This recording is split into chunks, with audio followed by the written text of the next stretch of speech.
Same day.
Heavenly Father, we pause out of the busyness of this week to come into your house, to worship you, to honor you. So, Father, we ask that you would impart your spirit upon this place, that we would feel your presence, that we would hear your voice, that we would be changed for your glory. We pray this in Jesus' name. Amen. You may be seated.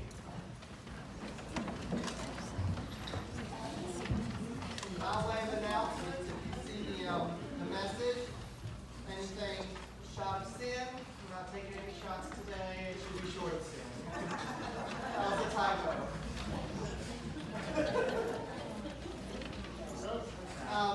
If you look on the reverse, following the morning worship service, we are having our church picnic immediately following the service at Collins Park.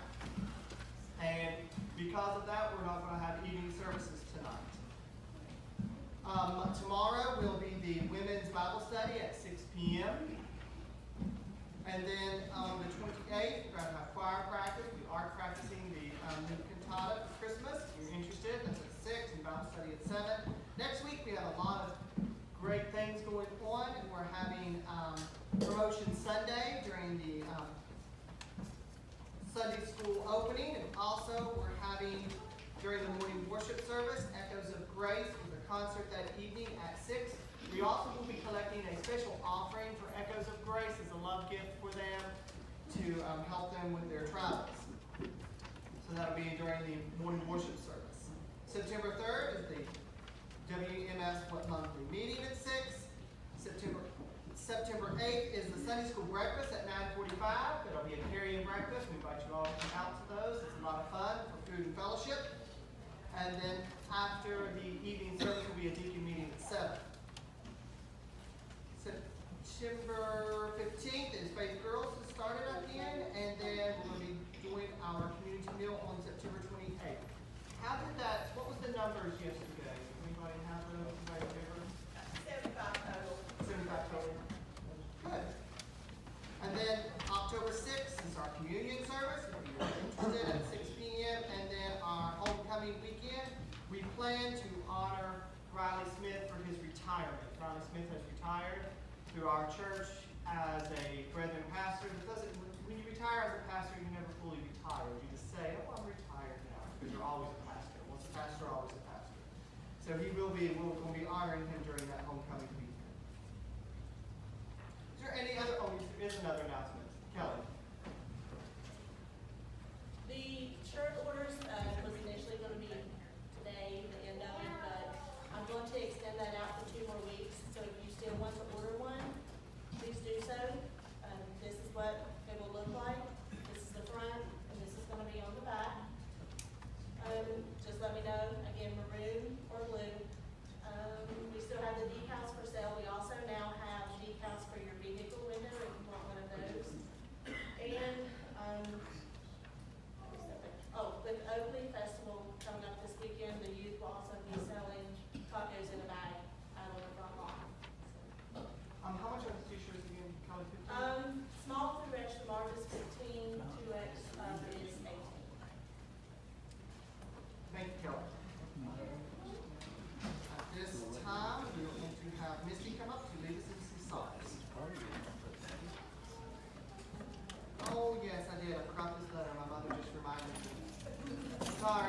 right here, and I said, I hope I remember them during morning worship, and I didn't.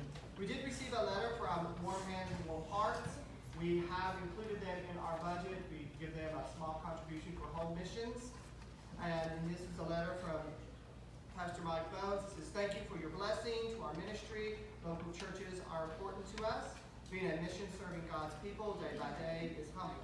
We couldn't do what we are called to do without your support. May God continue to bless your church family. I will place this out on the board of the plant in the vestibule. Now it's time for Misty. Please stand. Our worship this morning is music.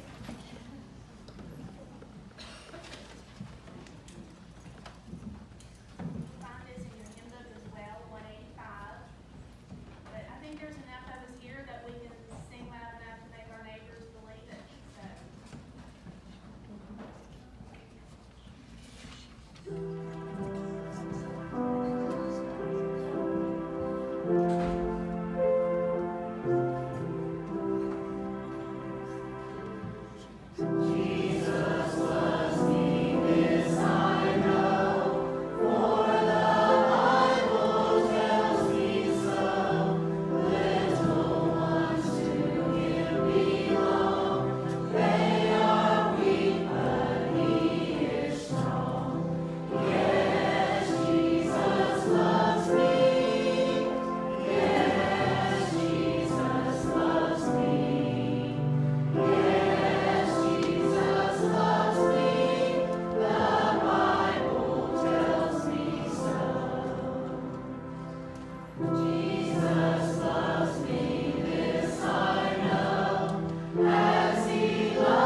Remember that you're God and I am not.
your friends, your neighbors all have a bucket.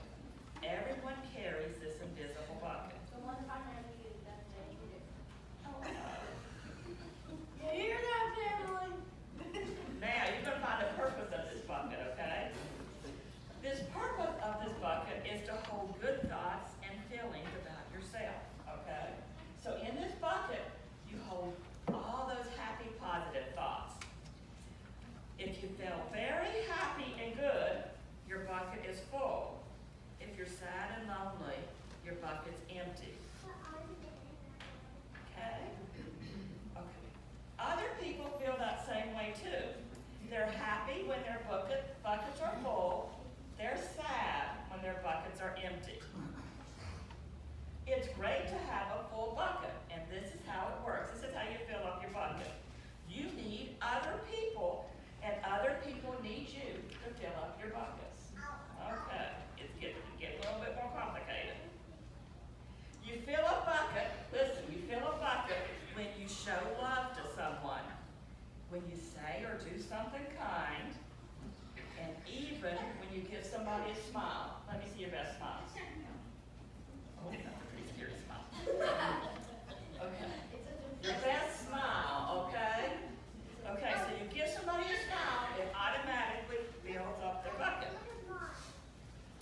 A bucket filler is a loving, caring person who says or does nice things to make other people feel special. When you make someone feel special, you're filling up their bucket. Huh? No, you don't carry around stickers in buckets. You carry around nice feelings in imaginary buckets. Okay? But you can dip into a bucket and take out some good feelings. I believe you got her dipping in my bucket right now.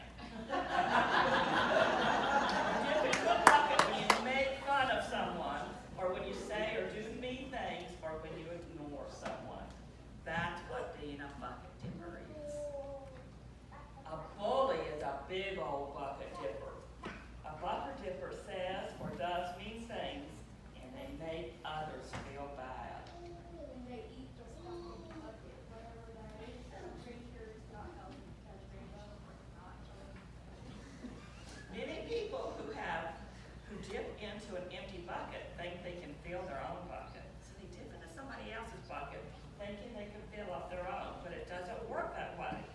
You never fill your own bucket when you dip into somebody else's. But guess what? When you fill somebody else's bucket, you're going to fill yours up too. So when you smile at somebody else, you're going to start feeling happy. When you say something nice to somebody else, it's going to make you feel happy. You feel good when you make other people feel good. All day long, we're really filling up buckets or dipping into other buckets. And we try to fill a bucket and see what happens. Okay, so this is some ways that you can fill your bucket. Do you love your mom and dad? Okay. So, why do you love your mom and dad? What do they do?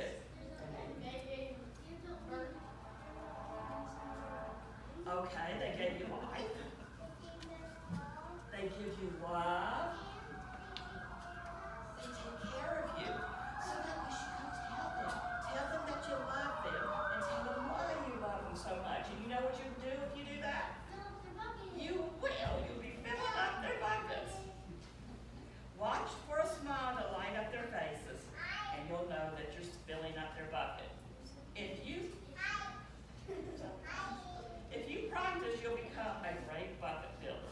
Just remember that everybody carries that invisible bucket, and everything you think or do or say is either putting something in and making them happy, or taking it out and making them sad. How many of you guys drive a bus or ride a bus to school? Ride a bus to school. Okay. Who drives the bus? Not you. The bus driver. The bus driver. Did you know that that bus driver had a bucket too? And you could fill up his bucket if you just get on the bus and say, hello, and make you feel nice. If there's a new kid at school, you can invite him to come play with you. That's filling up his bucket. If you write a thank you note and take to your teacher, that's gonna make her feel good. And it will fill her bucket up. If you could tell your grandpa that you like to spend time with him, or your grandma that you like to spend time with them, that's gonna fill their bucket right up. Now, you could fill up the postman's bucket. You could fill up your neighbor's bucket. All these people in this church, you could fill their bucket up just by doing something nice. No matter how young you are or how older you are, it doesn't take much time. Just remember, when you fill someone else's bucket, that you're filling yours own up too. So when you make somebody else happy, you're gonna get happier. When you're a bucket filler, you make your home, your house is gonna be a much more positive place. Your school's gonna be a much more positive place. The neighborhood you live in is gonna be positive. So we should all be bucket fillers so that we can make the places where we live feel good. So let's start today and think about things we can do to fill each other's buckets. Okay, so think of something nice you could do to somebody. And don't just think it in your head, go out and do it, okay? So that's what I'm gonna ask you to do, is think of something you can do to make somebody else feel better, and then go and do it, okay? So let's everybody bow our heads and say a prayer, okay? Lord Jesus, thank you so much for these children. Thank you for this church. Thank you for this moment in time. And help us, Lord Jesus, to lift each other up, not tear each other down, and to be bucket fillers for everybody we need. In your precious name we pray. Amen.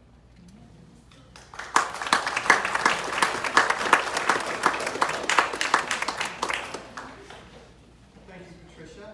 At this time, we would have the ushers come forward as we receive our morning tithes and offerings.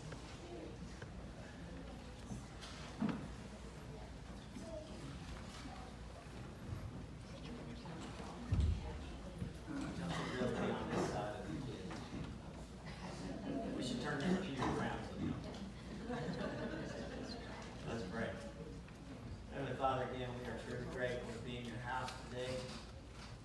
Father, you tell us to come and bring our gifts into the storehouse, which is the local church, and that you will open the windows of heaven and pour out a blessing that we can't even contain.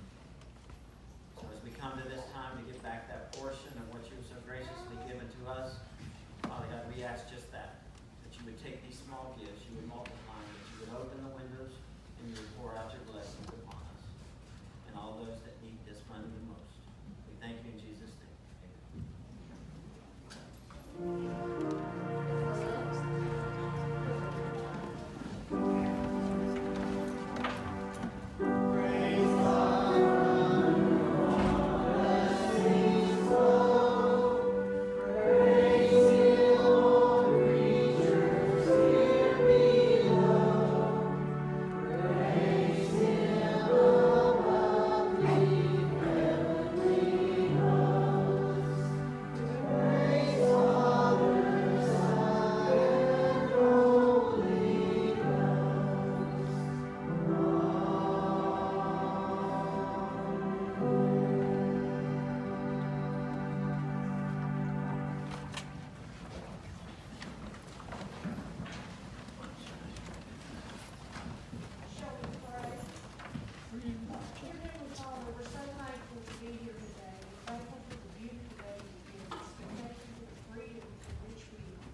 We want to think about people that need a healing touch. We have Larry Burkholder. I'm not sure I have the right name, but you know who he is, Lord. We pray for healing for him in a very special way, Lord. We pray for healing for Christy Gilkey, where she's suffering from a bad ear infection. We have unspoken requests, Lord, that need to be remembered. And we're so thankful, Lord, that with these unspoken requests, this morning it was mentioned that they can see where God is working in the unspoken requests that's been submitted unto him for weeks. And we just love this, Lord. We know that you are there for us, and you do answer our prayers, and we praise you for that. We also want to remember people that have special needs. There's a Lee Reeves that needs a special touch today, or whether it be for whatever reason there is, we know, Lord, that you're going to be there for this person. And we think of Autumn and Andrew, we do need your prayers. We need to submit prayers for this situation because we want to do what's best for Andrew and for Autumn and for everybody concerned. Please, Lord, be with us. We pray for the family of the death of Charles Cushman that used to come to Sunday school over across the street. We pray for this family and pray that you will give a special touch to these people, Lord, and help them know that you're ever present with them and just give them comfort which they need. And we praise you, Lord, for everything and every prayer answering that you do, Lord, and everything you give us. We praise you and we thank you. In Jesus' name, amen.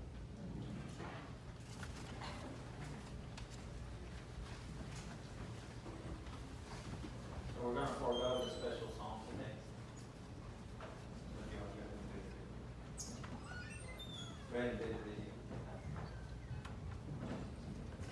So often people talk about Jesus and me, but more than Jesus and me, I believe God wants us to focus on Jesus and we. In other words, you alone are not the body of Christ. We are the body of Christ, and we can do infinitely more together than we can apart. That's why, as a church, we will be faith-filled, big thinking, bet the farm, risk takers, and we will never insult God with small thinking or sake living. We will do anything short of sin to reach people who don't know Christ. In order to reach people no one's reaching, we'll do things no one else is doing. As a church, we will lead the way with irrational generosity because we truly believe it is more blessed to give than to receive. As a church, we are spiritual contributors, not spiritual consumers. We believe the church does not exist for us, but we are the church and we exist for the world. Why do we exist? We exist to lead people to become fully devoted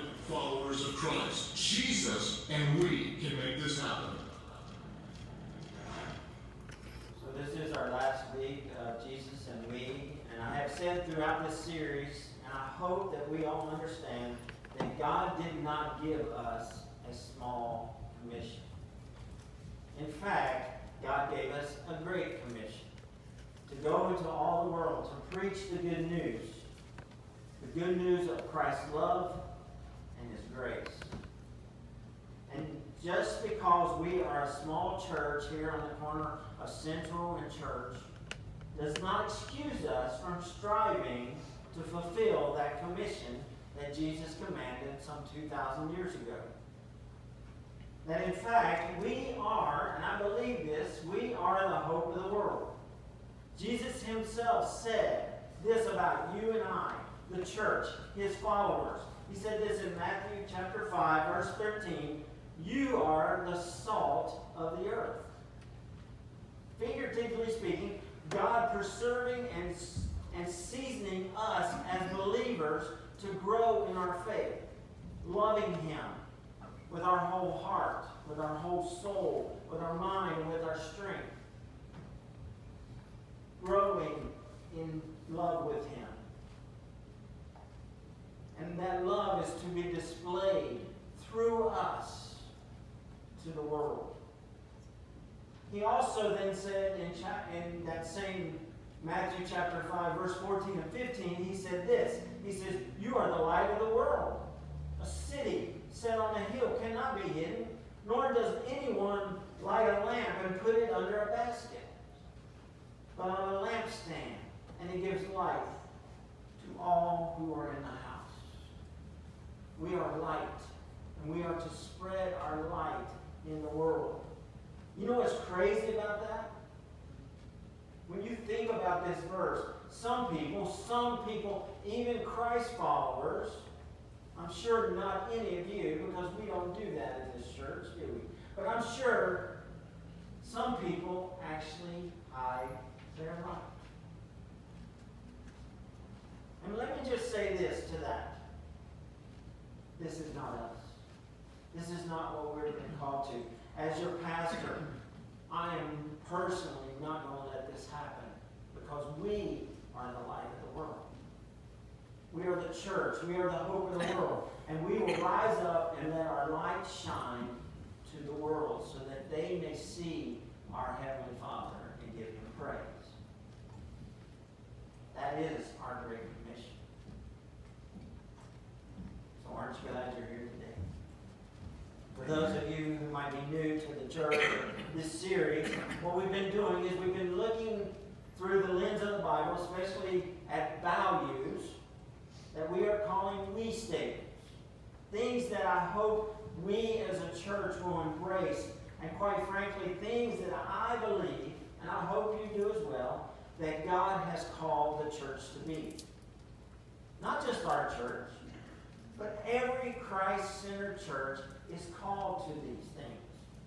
Let me refresh you just a little bit. Week number 1, we talked about that we will be faith-filled, big thinking, bet the farm risk takers. That we would never insult God with small thinking or safe living. And then the second week, we talked about serving. We are spiritual contributors, not consumers. That as contributors, the church does not exist for us, but we are the church, and we exist for the world. And then last week, we talked about generosity. That we would lead the way with irrational generosity, because we truly believe it is more blessed to give than receive. Well, today, I want to talk to you about a value that is very, very dear to my heart.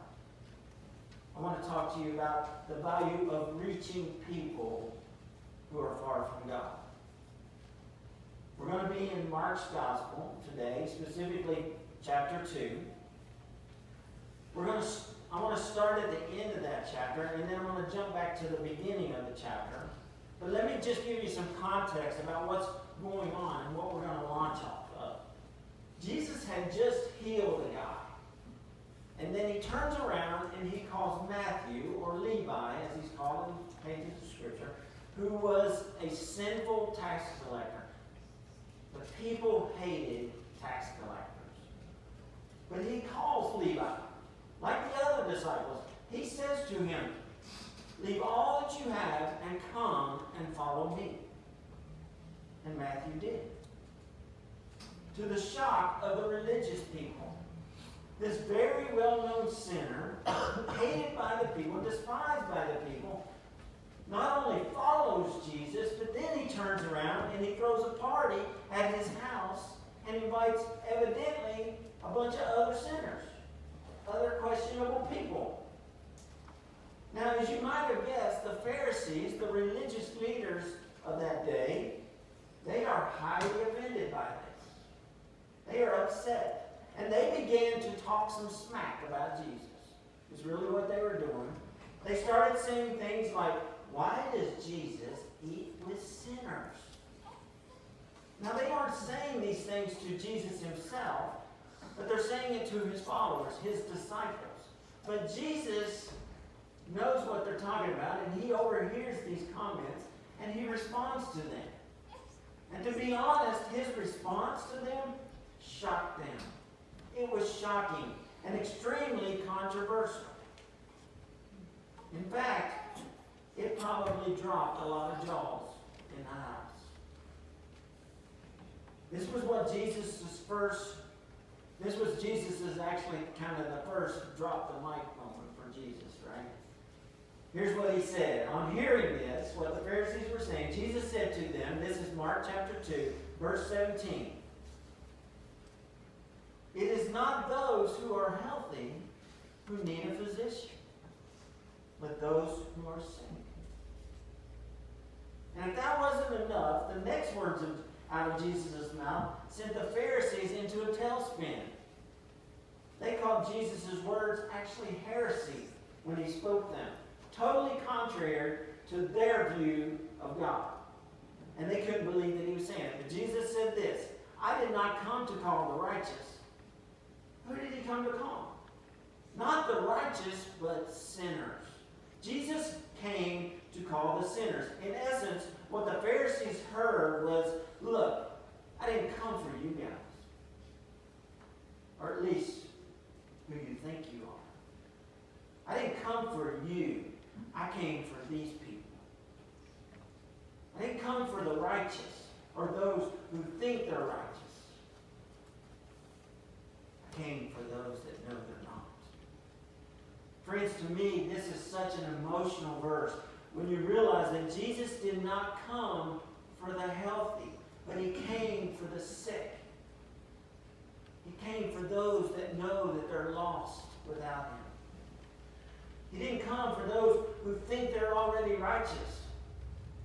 He came for those that know they're not.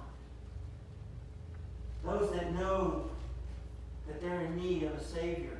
In fact, let me describe to you what this looks like in our world today. I have this really, really good friend of mine. And he was a police officer in San Antonio, recently retired.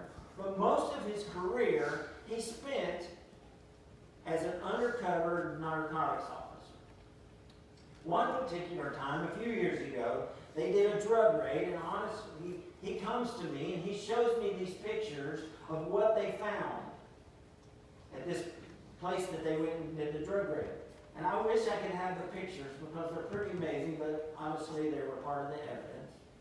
Anyway, in these pictures, you saw all the things that you would expect in a drug raid. Drugs. Everywhere. But there were a couple things in these pictures that you did not expect to see. One was a Bible. The other was a church bulletin from the church we came from in San Antonio. Now, to me, these pictures were extremely powerful, and they sent an extremely powerful statement. When I saw them, it literally moved me to tears. But the other people that looked at them kind of laughed and said things to the effect of, well, our church didn't do much for that guy, did it? One person even remarked, that's not going to help our reputation. Now, honestly, that's not what a lot of churches, honestly, that's what a lot of churches might think upon seeing these pictures. That's one way to look at it. But what I saw was completely different.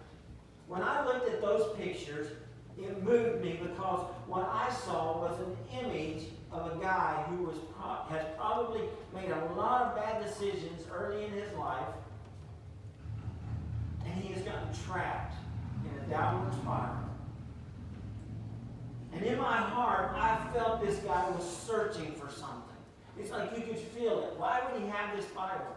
Obviously, he'd been to church somewhere. He's looking for something. He's wanting to change. He's trying to, but he just can't quite get there. Honestly, you could see the spiritual battle going on. But he's being held back by what's wrong. I guess the reason these pictures were so powerful to me was because that guy reminded me of me. Just a few short years before. Not on drugs, but seeking, knowing that something in my life needed to change. Looking for something better, but always seeming like I couldn't quite get there. And church, let me tell you something. And I hope you understand this, because honestly, this is a very controversial point in the church today.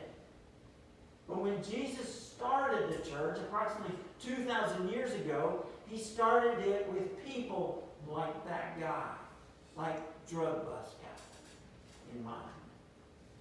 Hands down, beyond a shadow of a doubt, he started it for people exactly like that guy that got busted.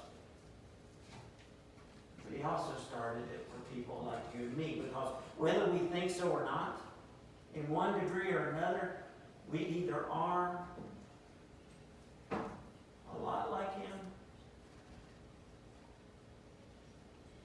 or a little like him. But either way, we're lost. Jesus did not come for those who have it all together. He came for the sick, the broken, the lost. He came for sinners. That's me, and guess what? That's you. Every one of us have fallen short of God's glory. And honestly, that gets me fired up because I know that there are those of you, or perhaps family members or co-workers, that need to know that we are the church and that we exist for them and that there is hope. Now, quite frankly, the reason I get so excited about this is because when I grew up, I actually went to church, but the church didn't reach me. And so I walked away. But listen, I want this to be a different church. I want this to be different than the one I grew up in. Nothing wrong with the church. And I'm not blaming the church because probably I wasn't paying attention half the time. But there's a reason I wasn't paying attention, because it didn't seem relevant to me. The reality was I was never confronted with the horror of my own sin and never clearly understood the truth of the gospel. What I was led to believe was that God hated my mistakes, and my mistakes kept me from Him because He hated me. There was no room for error, nothing about grace. All I remember about the church was it was a whole bunch about traditions. We sat in pews, which were the most uncomfortable seats in the history of the world. Right there proves that God's mad at us, right? Is He torturing us? The only cool thing was there was these little rubber inserts in the back of the pew in front of you. That's where you put the communion cup when you were finished taking communion. And we weren't allowed, as kids, we weren't allowed to take communion, right? So what we would do was pop those little rubber things out and we'd play with them until we got caught. Right? I remember standing up and sitting down and standing up and sitting down and standing up and sitting down, standing up, sitting down. And then reaching under the pews to grab a book that was called a hymnal and turning that hymnal to whatever, number 248. And we were told that we would sing the first, second, and fourth verse. Not verse 3. I had no idea what was wrong with verse 3 to this day. But we just skipped it. Church didn't engage me. And so when I left to go to the Air Force, I left the church as well. But it was in the Air Force where the reality of my sin finally caught up with me. And y'all know this. I've shared this with you. Friends, I had made some really bad choices. And the weight of my sin was strangling me to where I couldn't shake away from it anymore. I tried to run, but I couldn't. How many of you know that you can't outrun God? You just can't. You might think you are, but He's right there. But just like drug bust guy, God busted me. And I started to seek Jesus. It wasn't easy, and you know why? You know why it's not easy? I want to show you why it's not easy to let go and trust God. And it's the same reason that many people don't let go and trust God when He calls them to do something. It's like a chair. We have this chair, and then we have this chair. And God says, have a seat. And we say, okay. And He said, no, I said have a seat. Now, frankly, if God said have a seat, which chair would you choose? This one. That's what most people choose. Why? Because it's made for me. It can support me. Right? This doesn't look comfortable. I don't think it can hold me. But what if I told you, well, God sat in it. God gave us the example by sitting in this chair. In your heart of hearts, which chair would you choose? You would probably still choose this one because it seems safe. Right? But God says, this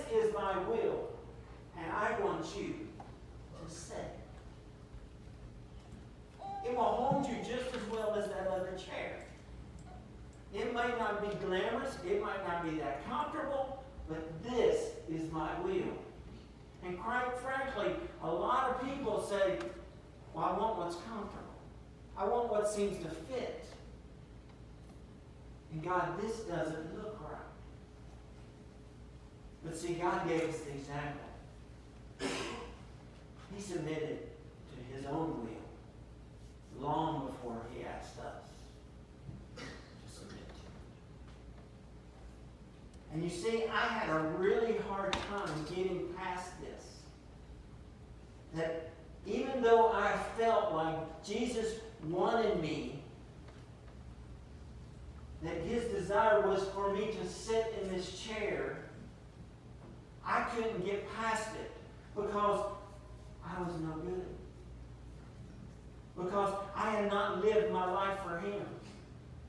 I had let him down time and time again. I knew that. And surely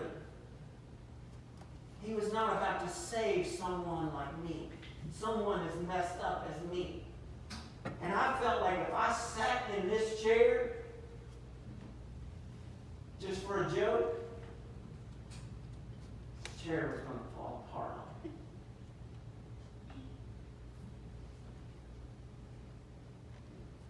But then one day I read the story of how Jesus called Matthew. And I began to understand that Jesus didn't come for those who had it all together. He came for the sick. He came for the unrighteous. He came for the sinners. He came for me. And I realized what he had done for me. And that there was no room for options. My only reasonable response was to give my whole life to him. My whole life. And I'm telling you, Jesus doesn't want partial. You can't straddle the fence with him. It has to be full on. We have to be in this thing for real. Following Jesus. Well, with this new outlook on my life, I immediately started trying to get my friends to come to this new church I had found. I had found a place that was alive, that it was empowering, a place where I felt free for the first time in my life. I would tell my fellow airmen, hey, come to church with me. And they would. And I'd go to church that weekend and they'd be like, man, this was amazing. I wish they'd have been here. It was perfect. Everything was perfect. But they weren't here. Next week, I'd invite them again. Maybe even a few new ones. Come to church with me. There's no pressure. They aren't going to get up in your face. And they wouldn't come. And I would go to church, and again, it was perfect. But I would wish that they had been there. The third week, I invited them again. And they decided, come. Okay, we'll come. Probably just to shut me up, I guess. But lo and behold, guess what? It was Screwy Sunday. You know what I'm talking about? Like I wish they weren't here that Sunday. Why weren't they here last Sunday? Last week was perfect. Last week, we didn't have the tambourine lady. She wasn't there. And now she's here, and she's playing the thing like, I'm not even sure God knows what's coming out of this thing. Right? Maybe he does. I mean, God doesn't hear things the way we hear things, obviously. Right? But I didn't like it. And it was obvious that the friends that I invited didn't like it either. It wasn't exactly that, what I'm saying. It wasn't the time. But you know what I'm talking about. Finally, somebody comes to church, right? And it's just not what you thought it should be. Then I convinced them. I said, that was kind of a fluke, and I convinced them to come another time. And guess what? It was special offering Sunday. We're going to lock the doors, and nobody's getting out of here until we meet our goal. Or it's guest evangelist day, double-breasted polyester leisure suit from the 60s, right? and every sentence ends in the word glory. I mean, why this week, Lord? They should advertise it. It should be Screwy Sunday's going to be next week, so don't invite your friends. Friends, don't get me wrong. Don't get me wrong. There's a lot of churches like that. But remember, we have to remember, to an unbeliever, things like that often just tell them that they're unhealthy. And many times they run. And they feel like they don't fit in, that they don't understand our language. They just run. Every week when we do service, we should have Drug Bus guy in mind. Because he's out there. Not just in San Antonio, but cities, towns, everywhere. They're out there. And I would hope that every week we would feel comfortable with inviting friends, people that we care about, to come to this church. And that's why, frankly, I stand up here and I tell you that my life before Christ was a joke. I was sick. People need to see the real us, because that's what the gospel is. The gospel is the real truth for real people who desire to reach other real people.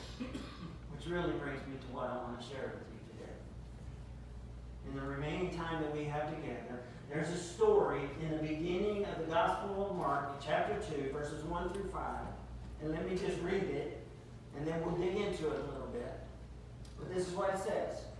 When he had come back to Capernaum, several days afterward, it was heard that he was at home, and many were gathered together, so that there was no longer room, not even near the door. And he was speaking the word to them. And they came, bringing to him a paralytic carried by 4 men. Being unable to get to him because of the crowd, they removed the roof above him, and when they had dug an opening, they let down the pallet on which the paralytic was lying. And Jesus, seeing their faith, said to the paralytic, "Son, your sins are forgiven." Now notice, before Jesus heals the guy, which evidently he does, he goes for his biggest need first. He goes for his spiritual need, and he forgives his sins. This is extremely important to us when it comes to reaching people. And it is actually our we statement, or our value for this week, which is we will do anything short of sin to reach people who don't know Christ. To reach people no one is reaching, we will do things that no one else is doing. We have to. We can't follow tradition. We can't always do it the way it's been done. And so we have to do things, anything short of sin, we're going to do it. Or at least we're going to try. And I want to ask you, how true is this of your life? Just like we've done in the previous weeks, the 3 weeks previous, I want to ask you to rate yourself on a scale of 1 to 10. Right? I want you to do the same this week. I want you to rate yourself on a scale of 1 that you don't really think, you don't wake up about thinking about leading people to Christ. Or 10. You think about it all the time. You know what, better than that? Ask yourself this question. Do my actions reflect that I am all about leading people to Christ or not? Do my actions? Because we all know actions speak louder than words. I can say it all day, but unless I'm doing something about it, it doesn't mean anything. Jesus spoke a lot of words. And he said, I love you. But he showed love. And as you're thinking thinking about that, I want to show you two big thoughts that I believe all of us as Christ followers are called to do in order to love people into a relationship with Jesus. Two big thoughts, pretty simple. The first big thought is this: God calls all of us who are Jesus followers to bear the burden and care for those who are in a place of hurt or need. He calls all of us to carry the burden. In fact, this is exactly what is happening in verse 3 of Mark chapter 2. This is what it says. Then they came, bringing to him a paralytic carried by 4 men. Now what I want you to notice is they didn't just say to their friend, "Hey friend, have you heard that Jesus is coming to town? That there's going to be this big gathering in town? You might want to go over there. You might want to get a ticket. You might want to catch a cab. Whatever it takes, we really think you should go." They didn't do that.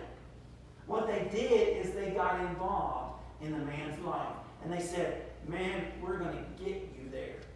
If we have to carry you, it might be 5 miles, it may be further. We don't care how far it is, because it's not about wanting you to get to Jesus. We have to get you to Jesus." That should be our mentality. My opinion, one of the biggest mistakes or weaknesses of Christians today when it comes to sharing their faith is what I call drive-by witnessing. How many of you know what a drive-by shooting is? We've all heard about those, right? You drive by, it's horrible. You shoot somebody, it's terrible. Well, a lot of people do drive-by witnessing. In other words, they're not willing to get involved in someone else's life. So they just kind of drive by, roll down the window, and go, "Hey, Jesus loves you, dude. Go to my church." Which are the nice ones. Because there are the other type, the rude ones, the terrible ones. They go, "Hey, you're going to hell. Turn and burn, baby." And they just keep on driving. Now, I got to be real honest. This doesn't work.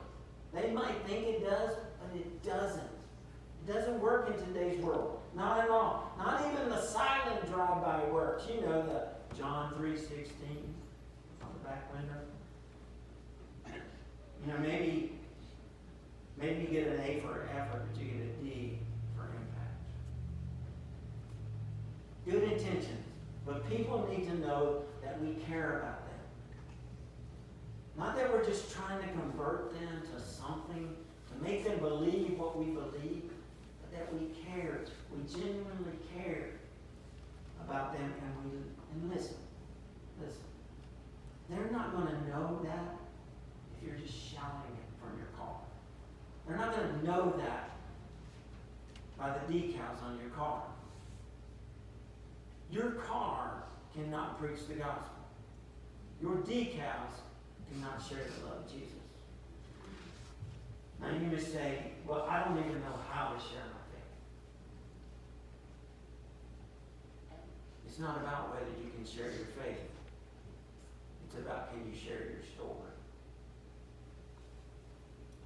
All it is before Christ, when I met Christ, since Christ. That's witnessing. There's an old saying that says, people don't care how much you know until they know how much you care. They want to know, do you care about me? Do you really care about me? Are you willing to get involved in my life? Friends, as followers of Jesus, we're going to bear some burdens. And that's what we see with these 4 guys. They carry their friend to Jesus.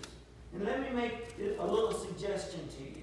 As you go out there into the world and you want to invite people to your church, don't just invite people to church, bring them to church. There's a huge difference. "Hey, you should come to my church." "No, I don't want to come to church." "Well, you know what? I'm going to bring you. I'm going to pick you up. I'll meet you at 7 or whatever time you want to meet. Sunday morning. I'll even take you to breakfast before we go. But I'm going to bring you to church." And friends, that's us bringing people to Jesus. These men, brought this man to Jesus. And what's amazing to me is to think about the imagery here. Jesus is in the house. He's teaching. The place is packed. They're like sardines in this house. They're listening to Jesus. And these four guys come bebopping up to try to get in. They're trying to get in the house, but they can't. It's too full. You can almost hear it. Jesus is speaking, and the people are packed in. They're hanging on every word that Jesus says. People are thinking, man, I wish I had a notepad and I could write this down because I really need to tweet this later. This guy is so good. These words are powerful. And they're so focused on Jesus that they're oblivious to what's going on around them. Which is exactly what's happening to much of the time today. To the church, you and I. We become so focused on Jesus that we miss the people who are right there beside us. Jesus could be in a crowd of thousands, and one could say, heal me. He hurt because he was focused on the people. These people are focused on Jesus, but they have their backs to what's going on. We're so into our Christian thing that we miss the very people that Jesus came to save. We miss the lost. We miss the sick. And of course, this isn't us. This is not the Brethren Church. At least we hope it's not. At least I pray it's not. Are we people who profess to care in our hearts, but our actions speak loud and clear? Do our actions say we don't care about you? Because we just walk right on by. Listen, church, it needs to stop. Not just in this church, in every church. It needs to stop. Because God has called us to carry the burden of those who are hurting, or those who are lost. When they're crying, we cry with them. When they have a baby, we go to the shower. When they lose a parent, we don't just text them and say, oh, I'm so sorry about your loss. We go to the funeral and we show them that we actually do care. Look, until we start doing that, then we don't deserve for them to listen to us when we decide to talk to them about Jesus. Any fool can do a drive-by. Anybody. Anybody can shout, Jesus loves you from a distance. But it takes a real person to love someone enough to walk with them through the garbage that this world throws at them. And to constantly point them to Jesus. Because here's the truth. We don't just want to get people to Jesus. We have to get people to Jesus. We have to get them there. This is our mission. This is the Great Commission. It is our burden. The second big thought is this. Some of you are really going to like this one. God is going to call us to break some rules. Some of you are checking into the service right now as soon as you heard that. Where's my rule breakers? I'm afraid in a minute you can break the rules. Raise your hand, church. There's a few of you out there. You love to break the rules. Myself, I love to break the rules. I'm going to be real honest with you. I never waited 30 minutes after eating before I went swimming in my whole life. Ever. I broke the rules. I didn't wear a seatbelt as a kid sitting in the front seat of my mom and dad's car. My mama was my seatbelt. Y'all know this, man. You had to make a sudden stop. What happened? Bam! Right? Break the rules. Also, get this. I ran with scissors and a lollipop at the same time. And man, I skipped more magic markers than you can even count. Some of you probably had to explain that to some of the younger people. but I love to break the rules. Most people do. Well, in Mark chapter 2, we have 4 guys who are breaking the rules to do whatever it takes. Like us, they are willing to do anything short of sin to reach people who don't know Christ. Look with me at verse 4. Here's what these 4 guys did. Being unable to get to him because of the crowd, they removed the roof above him. And when they had dug an opening, they let down the pallet on which the paralytic was lying. Church, don't miss this. We've got to get our friends to Jesus. We've got to get them there, whatever it takes. Right? That's what these men were saying. Jesus is teaching. Everybody's listening. But you know what? The house is packed. We can't get in. We're going to get in there. So let's go up on the roof. I'd like to know which one suggested that. You know what? Let's just go up on the roof. And I'm right there. What's that going to do? Trust me, we're going to go on the roof. We're going to break the rules. And just to give you the full picture of what is transpiring here, I did a little research to find out exactly how are these roofs made. According to several commentaries, they would have posts or beams about 3 feet apart, and then they would lay smaller sticks across those beams. Then they would pack mud and fat and manure to fill them in, which kind of helped hold everything together. The manure would actually serve as fertilizer so that grass would eventually grow on top of the roof. And get this, it was often a place where people would go and take a nap. But here comes these 4 guys. They get up on the roof.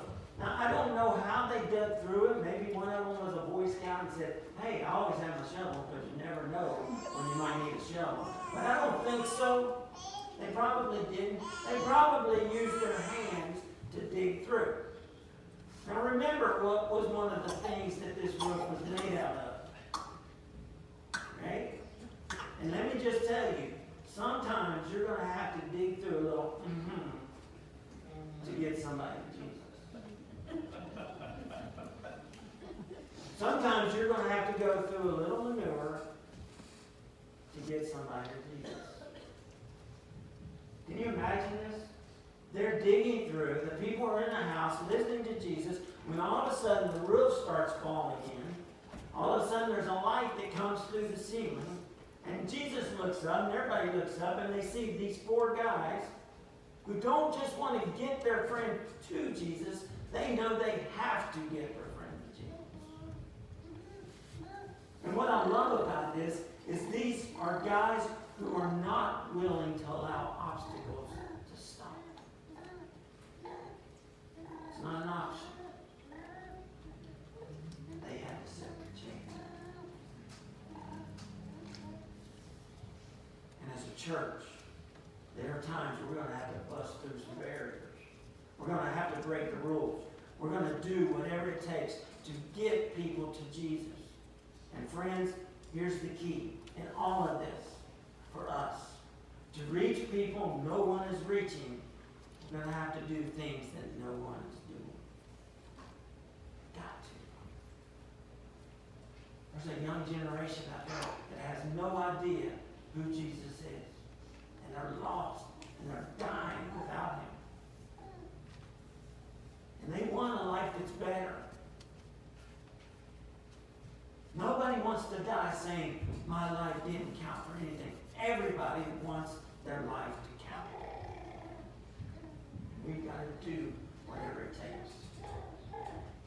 As a church, when we recognize that Jesus didn't come for the healthy, but he came for the sick, and that we are all sick, and we are all in need of his grace, when we recognize who he is and what he's done, our only reasonable response is to give him our whole lives, to sit committed, jump in with both feet, according to his will. No questions asked. This should excite us as a church.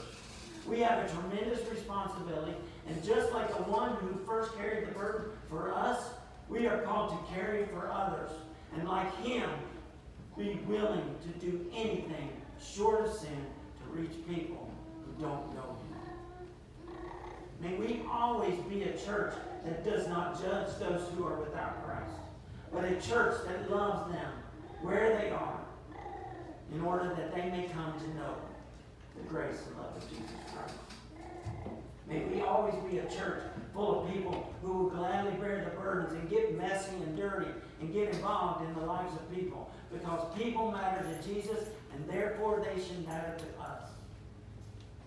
May we always be a people who will break some rules and cut through some of the religious junk in order to get people to Jesus, because we have to. May we always be a church full of people who know what it means to be sick and know what it means to be healed, to know what it means to experience the light when all you've had is darkness, but to know what it means to be forgiven and not be afraid to share our stories. May we always be a church that is faith-filled, big thinking, bet the farm, risk-taking spiritual contributors that give irrationally and will do anything short of sin to change the world for the glory of God. It's Jesus and we. Together, you and I can make a huge difference. But if you won't go with me, then guess what? I'm going by myself. Don't care. People matter. Because I believe with every fiber of my being that this is our mission. This is the church's mission, because this is the Great Commission. A commission that so many people misunderstand.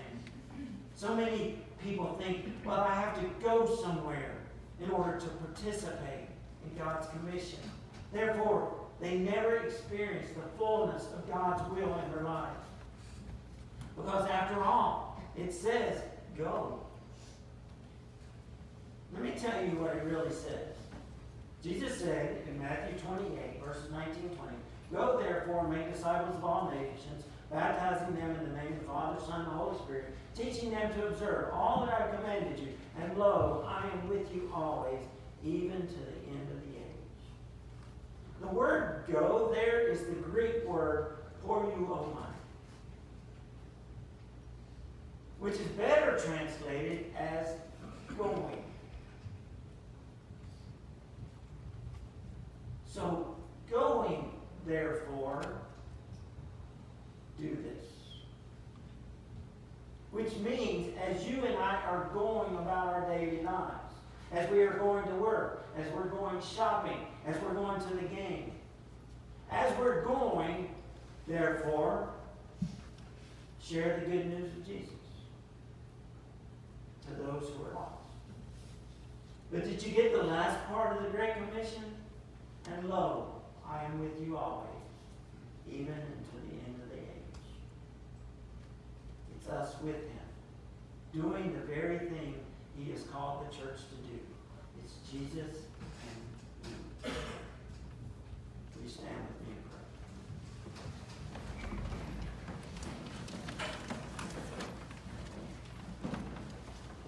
You know, there's a lot of people out there that think they're doing exactly what Jesus has called them to do. There's a lot of people out there that think, I'm doing this, and the day that I meet Him, surely He's going to say, well done. But Jesus makes it very clear. You will come to me on that day, and you'll say, I did this, and I did that, and I did all this stuff, and He's going to say, depart from me, for I know you not. Because there's a lot of people out there doing it for themselves.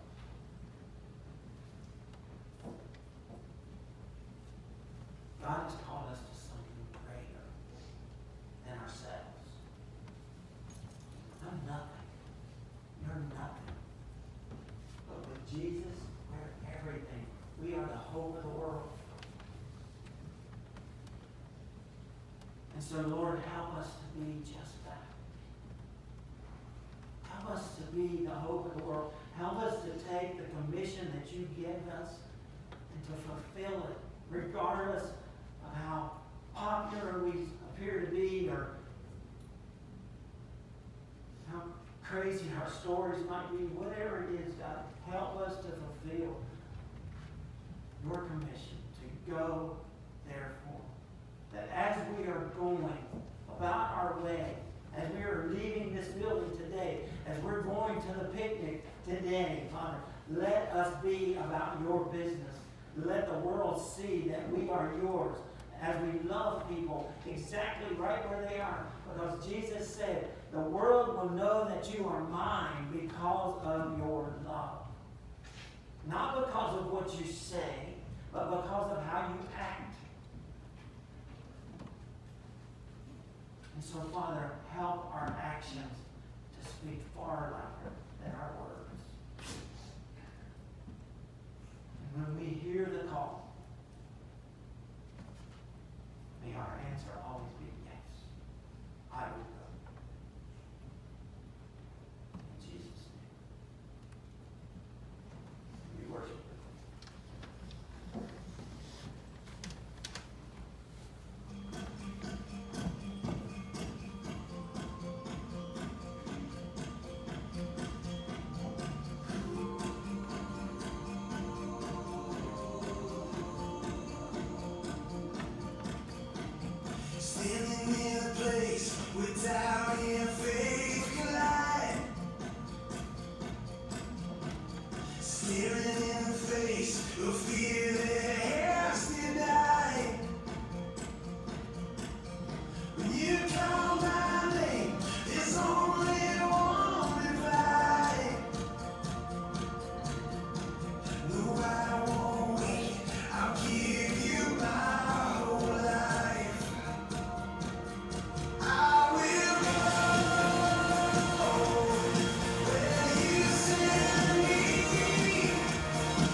might have to walk alone.